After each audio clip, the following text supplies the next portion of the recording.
Hi అండి, ఎలా ఉన్నారు? బాగున్నారా? అందరికీ శరన్నవరాత్రి శుభాకాంక్షలు అండి. ఇక్కడ మా ఫ్రెండ్ వాళ్ళ ఇంటి దగ్గర మామూలుగా లలిత పెట్టుకున్నారు. చూడండి ఎంత బాగా డెకరేట్ చేశారు.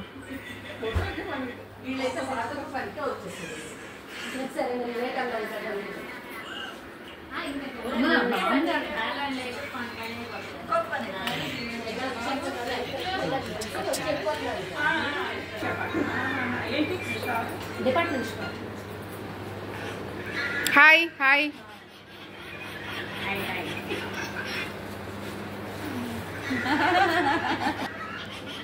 నేను చెప్పాలి మా వాళ్ళకి.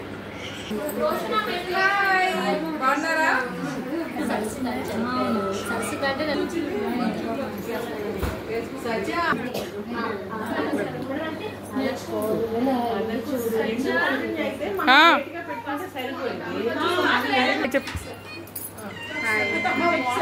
ఇగోండి లేట్ కమ్మరు ఇప్పుడే వచ్చింది.